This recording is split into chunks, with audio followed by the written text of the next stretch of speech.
All right. So in last class we saw about backups, right? We just got started with backups. So we saw two kinds of backups. One was a cold backup where we stopped the database and we copied the data file, control files, redo log files, which are required for the database to run.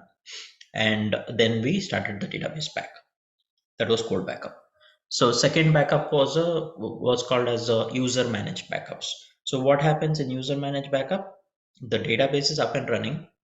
We just enable the backup mode for the database or table spaces, and then we do the backup. We do that alter table space name begin backup, and then we copy that files same like a cold backup. So these two backups are not automated; those are made manual. You do everything manual, right? So now, how do we use those backups? When do we use those backups? What scenarios come? Whenever somebody deletes some file by mistake, or application team wants to do some uh, new application install and they don't want to mess up the current database, they will ask you to take a backup. So in that time, the best backup you would want to go is cold backup. So those kind of scenarios, it will be very useful.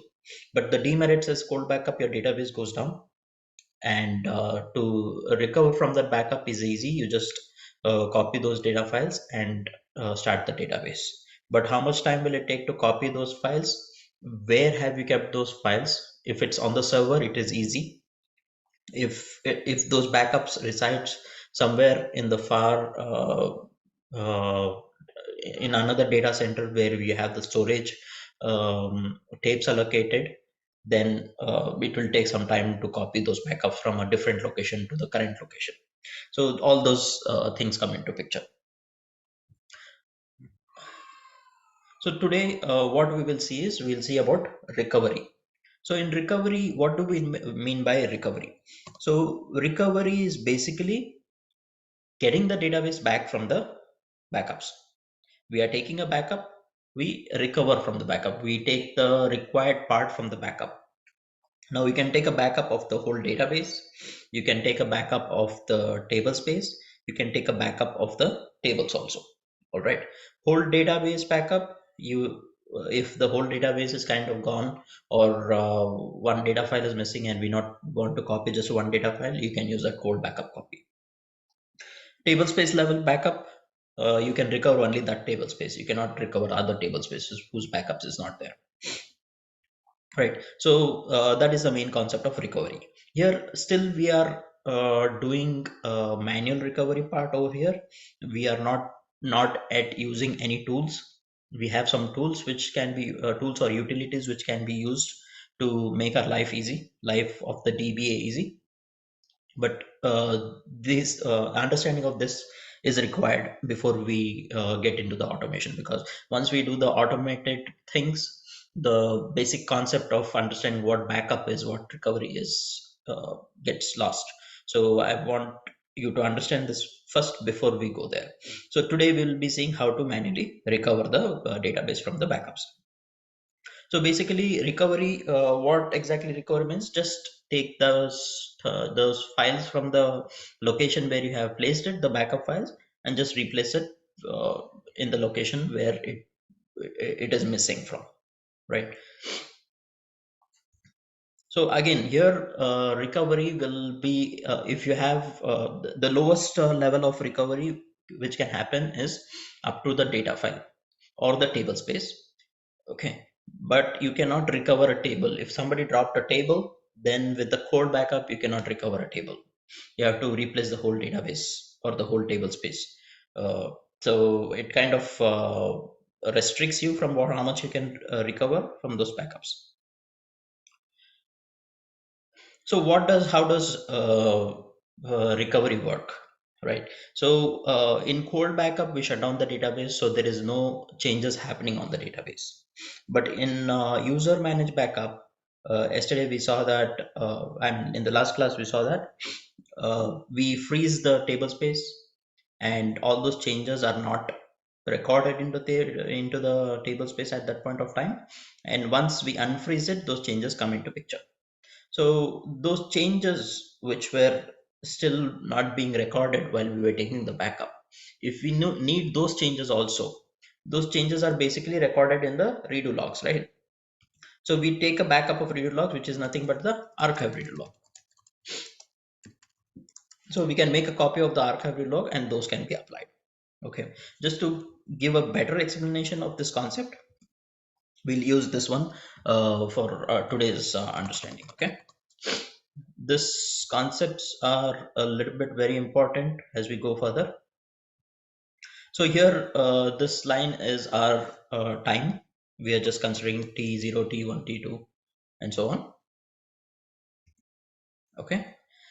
And we are considering a database SCN to start from 100. At time T0, our database SCN was 100, T1 200, and so on until 1000. So we are considering only changes until SCN 1000. Now, there is a concept called as a redo sequence or archive log sequence number. So what is this sequence number? Basically, if we assume this is our whole redo log, one redo log in which these changes were written one. I'm just showing it as numbers so that you can understand better. So these changes were written. Changes not, let us consider these are the SCN numbers, right?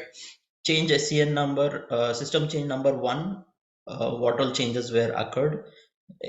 Change number 2, 3, what all changes were occurred. Everything is recorded over here.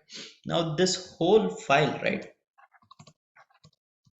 This whole file is grouped as something called as a sequence.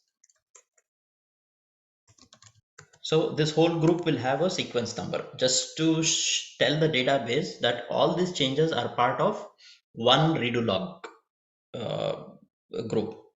Now we have another redo log which is currently not being used because the first redo log is being written. Now once this redo log is completely written, now the action goes here. So here the changes keep on writing. So all these changes in part of this first redo log is put in the sequence 1. Then this keeps writing and it keeps on writing. So this will be okay. 11, 12, 13, 14, 15, 16. Right. So this started writing. Now this completed writing. Say, let us assume that we have 3 online redo log groups. Redo 2 and redo 3. Okay. Let's give another color here.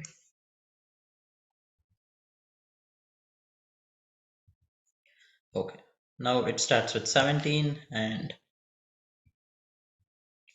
no, it's not coming. 18, 19, 20, 21, 22, 23, 24. Okay. Now once when redo 2 was written, it marked this one as sequence number 2. Now this, it came here, it wrote all the changes, it marked this one as sequence number 3. So all the entries which were there in this one, everything is grouped and given a number which is 3. It's like a batch number. If you have a company which is manufacturing some product, you group all the products into one big box and say this is batch number 1. This was produced on this date and by this using this materials. Then tomorrow you come, you generate another set of products and you put that in a box and mm, give it a batch number. So similar concept here, it's a sequence number. The interesting part is after 3 redo logs are written, again the log writer will come here to write. Okay, now here it's writing changes 25, 26, 27, 28, 29. I'm just continuing the numbers. Okay, 31, 32. Now after this one, the log writer switch will happen and it will go here 33 and on. Okay, so now this sequence number will be 4. So like that, sequence number will keep on incrementing. This will become 5, this will become 6. Again, this will become 7, this will become 8, this will become 9. So redo logs are grouped and a sequence number is given. Now, why am I telling you about this sequence number? Because when you look at the archive logs, this sequence number play a very important role. When I do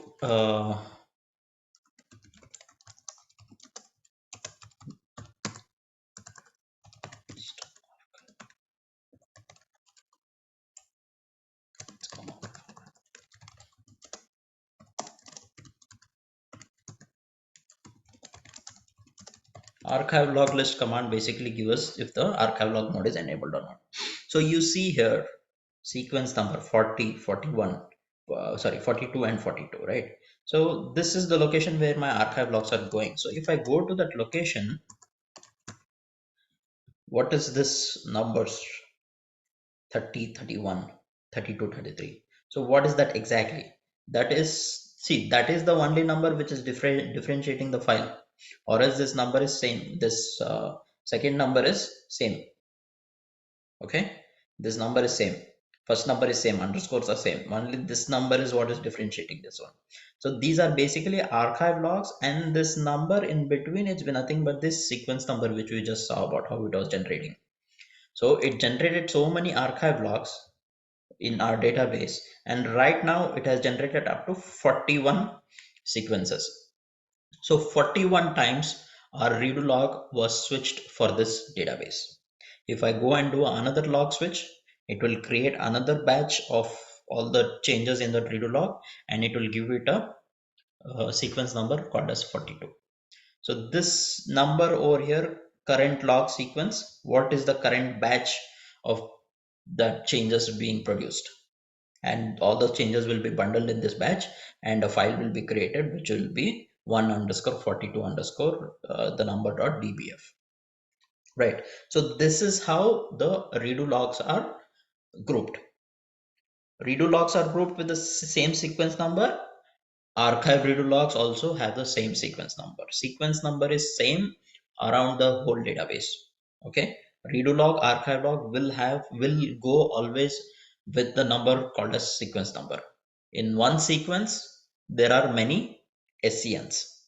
Here in our example, in sequence number 7, we had SCNs from 25 to 32.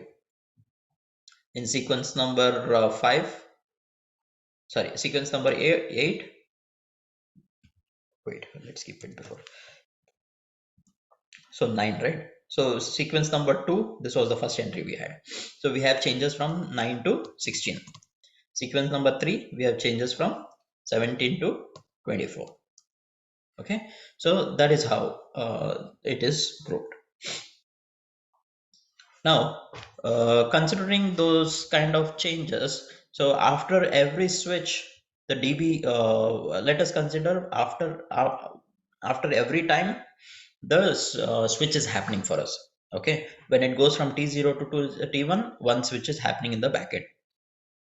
So this will have sequence 1, sequence 2, 3, 4, 5, 6, 7, 8, 9, 10.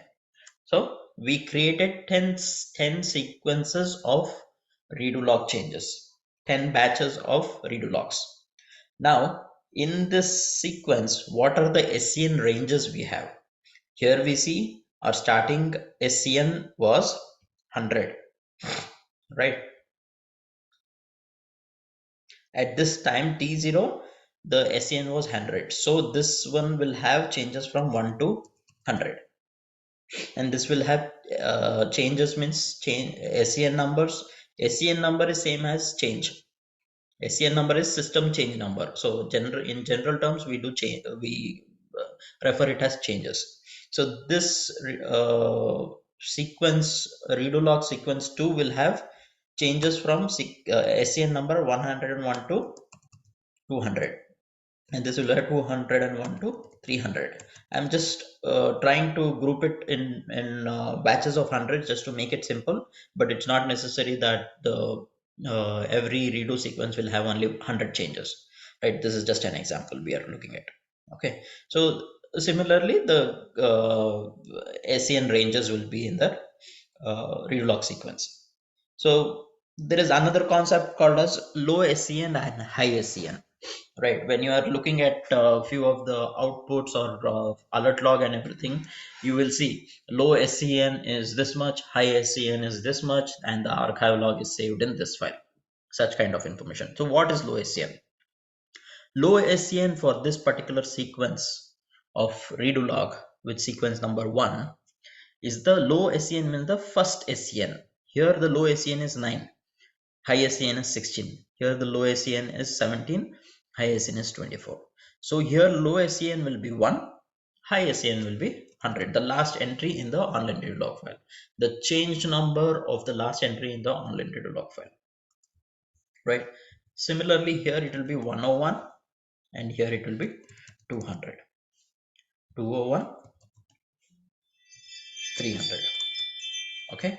So on it will be going. Every sequence has a low SCN, high SCN, and there is a range of SCN numbers in that sequence. So it's not only SCN numbers, along with SCN numbers, we have corresponding changes which happened on the database. Those calculations are there, right? Are we clear about this? Yes. Okay. So when you do a recovery, right? In the future we will see. Today we'll just see how the cold backup recovery happens. But when archive logs are involved for the recovery, then you will see that recovery will be asking for changes specific to one particular sequence. Give me the archive log starting with sequence 10. Okay, so you need to understand that the changes which were recorded in the sequence number 10 is not available, and database needs those changes to be applied on the data files to make the SCN of data file same as the SCN of control file. We'll see that. I will try to show you few scenarios of recovery where it asks for the archive log file. Okay, so we'll see that later, but that is where we'll be slowly going towards with the sequence numbers. I thought let me make that concept clear now before we get into a little bit more complex stuff. Okay, recovery has two parts. One is called as rolling forward, another one is called as a rolling back. Okay, so rolling forward means it will apply all the changes in this particular sequence 1 or 2 or 3, whatever it's applying, all the changes it will apply. But after applying, it will check if any of these changes were not committed. Then what it will do, it will go and roll back those particular individual system change number, the changes made by that particular system change number. So all of this happens internally, we don't need to do it manually. So basically trying to explain you how the recovery happens.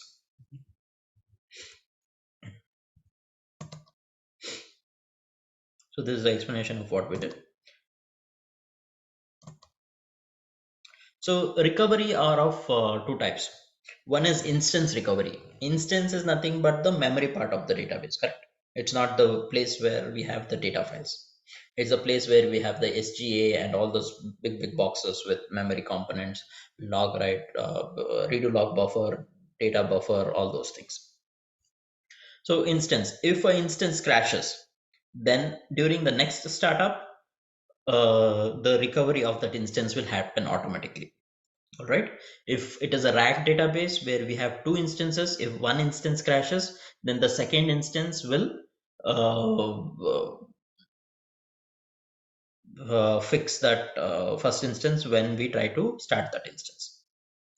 Second one is crash recovery. Say your database crashed, your whole instance and database crashed. Okay. In those cases, or for some reason you did a shutdown abort. When you do a shutdown abort, the changes are not, the database does not make sure that all the changes are saved. So there will be some scenario where a few of the change numbers, probably this information might be deleted. It was not saved. So your redo logs will have only changes until 20, but your control file will know that changes until 34 was done, right? So that is the gap. Now this is the scenario, right? When say when it was writing redo log 3, suddenly you did a shutdown abort, and during the shutdown abort it could cater only to until changes until 20, but control file knows that the changes until what was that, 21, 24, sorry, changes until 24 were done. So to get those changes, you will need different ways to recover the database. If you don't have the changes, there are way to even tell the database that I don't have these changes, just start from wherever you can. Okay, those options are also available. So crash recovery is basically recovering in these kind of scenarios where you did a shutdown abort, or there was a power outage, your database crashed, or something happened and the database crashed. In those kind of changes, you will do the crash recovery. Also, recovery can be done at various using different methods. First one is a table space point in time recovery. You can recover only the table space. Second is a time-based recovery. You can tell the database to recover until a specific time. For example, you can tell the database to recover until 8 p.m. today, and it will recover when you have a backup. Or cancel-based recovery. You can tell database just to run the recovery, and when it will give you an option that, okay, I want one particular sequence archive log, at that point it will give you an option, either give me the sequence archive log or hit cancel. That is called, and when you hit the cancel, it is called as a cancel based recovery. And third one, it's basically log sequence recovery. Say you know the sequence number until the time where your database was fine, and you want to recover until the sequence number, you can tell the database to recover until that particular sequence number. Or say if you want to recover until 5, you can tell database recover until 5. It will recover until 5 and it will open the database for you. It will not ask for 6, 7, 8, 9, even though we have backups. So that is the cancel based recovery. Okay, and there's one more thing which is called as a flashback. Basically, you can take the database to the past point in time. We'll see that later in a different class, how to flashback a database. So recovery can be done of two methods. One is using SQL plus, other one is using RMAN. RMAN we'll see in the next chapter. SQL plus, it's basically the same cold backup which we took, right? How do we recover from there? I'll try to do that today for you guys, for you.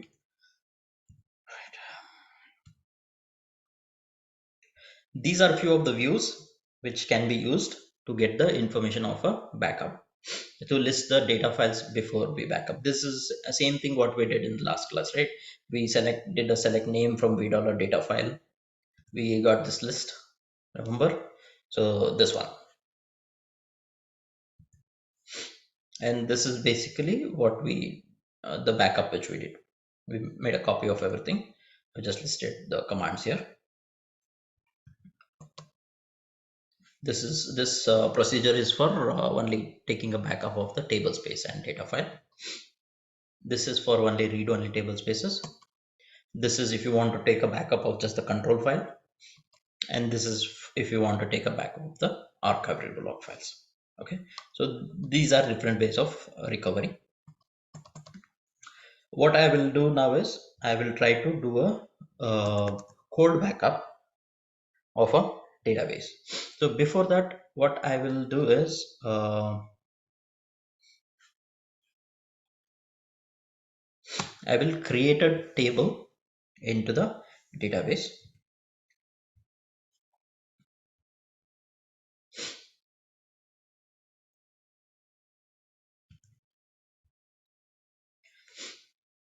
So I logged in as user Dave, and I'm trying to create a table employees in this one.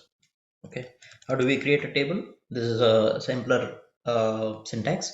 Create table employees. What all columns you want in the table, you just mention the column with what kind of information will you store in that column.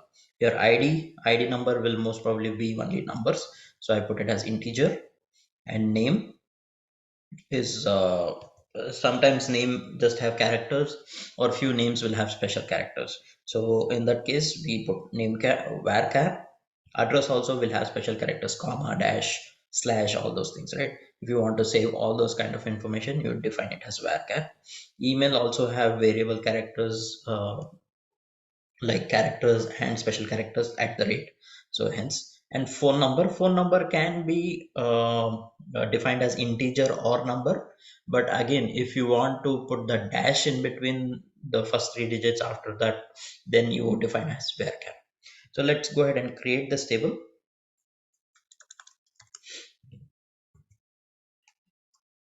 Okay, so it says table created. I'll just commit this information. Commit will make sure the table is the changes are written into the changes are registered into the database. Okay, now select um,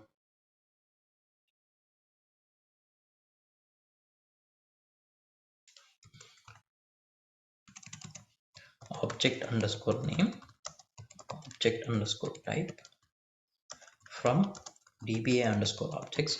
Dba underscore objects basically helps you to narrow down the object, whether it's a table, index, view, materialized view, whatever it is. If you don't know what kind of object it is, use dba underscore objects. If you know it's a table, then you can use dba underscore table.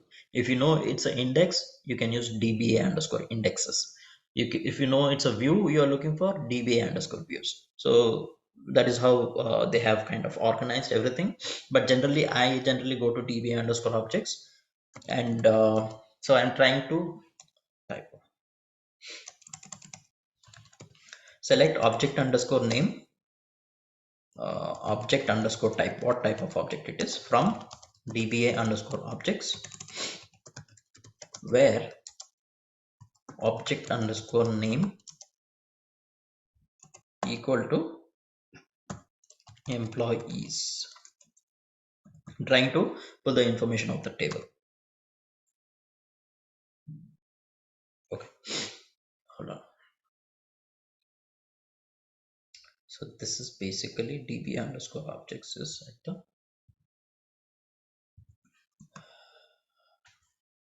DB level.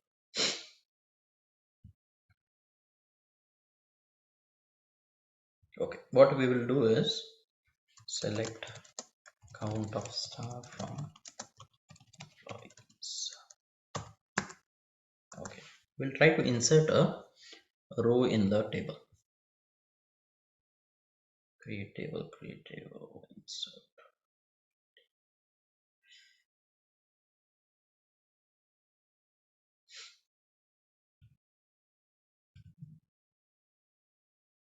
Okay, let's consider. This is just a sample insert query. Again, a DBA will not be writing this insert statements. A developer will do that inserts for you. I will write the commands for you. We will just execute this one. Okay, this is a simple insert statement where I am trying to insert into employees table, where I'll say ID, name,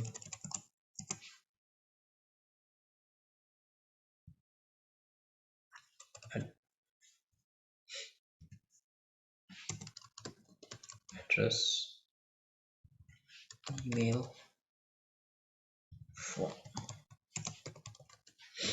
Okay, values is 7, name is Ron, address is Florida, email is say apc@gmail.com, and phone 808-909-1212. Just putting some numbers. Let's try to do the insert.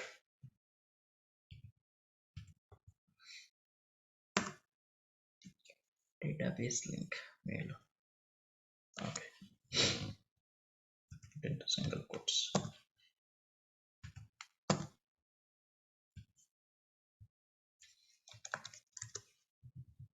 I gave the @ right? It took like a link, database link. Oh, privileges on table space. Okay, we created a new table space, right? So it's complaining about privileges.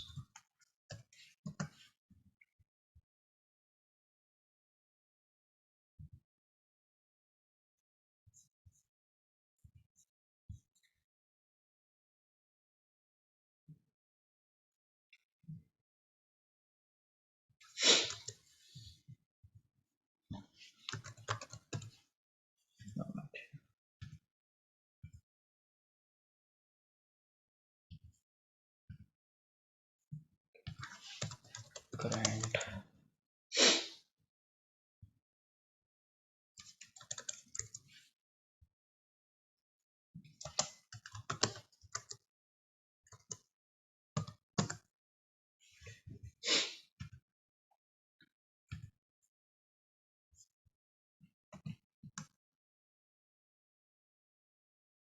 Okay, so it created one row, and let me commit that information again. So when I do a select count of star from employees, now it shows me one row, and when I do select star from employees, it lists that information whatever I had in that one. All right. So now what I will do is, so we try to insert some information in the database so that we can reproduce a issue where uh, all of a sudden somebody dropped the uh, table, or they updated some wrong entry into the table, right? Employees table. Now what we will do is, we'll keep this like this. Let me connect to the database. Just to take a cold backup, what I will do is I'll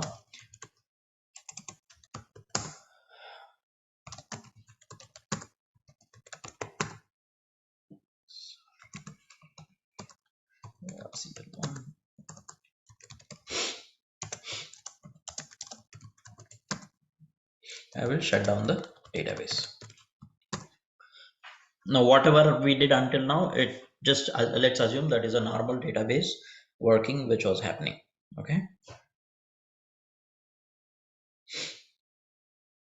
Okay, you see this error? File 5 has online backup set. You remember in last class we put this data file in backup mode. Select no, alter table space users and backup. I told you it will not let you shut down or start up, right? So now in backup, shut down. So when the table space is in backup mode, all the changes are frozen, and since it is not able to validate the header of the table space or the data files, it will not let you stop the database.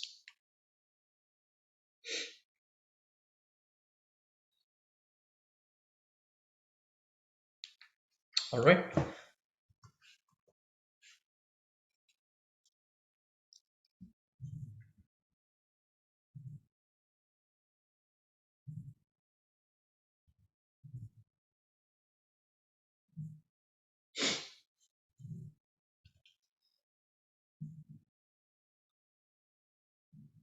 So I had listed all the data files before itself. So these are my data files.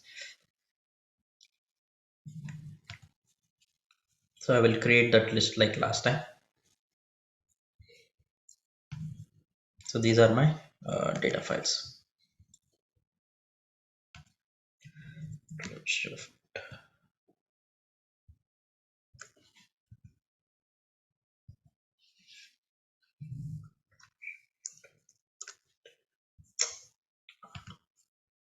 Okay, anyways, just trying to.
Okay, so these are my data files, list of all data files. So I take this one and I will create something like this.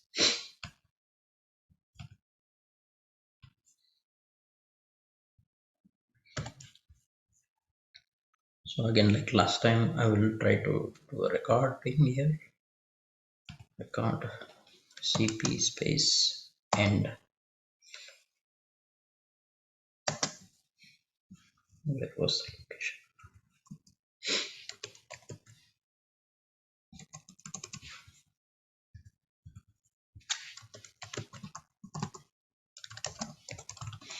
Basically, I am trying to find a location where I can place the backups.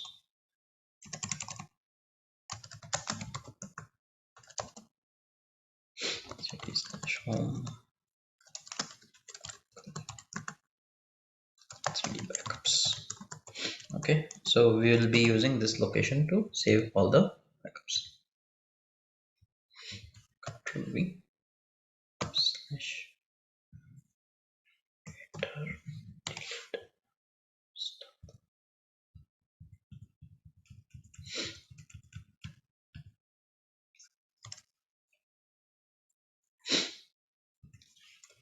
System 01.tpf.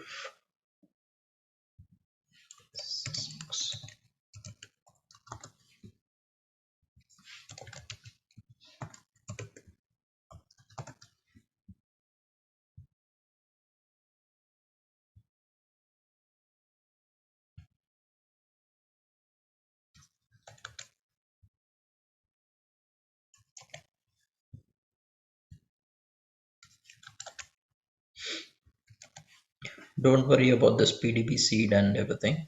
We'll explain you when we do the multi-tenant architecture.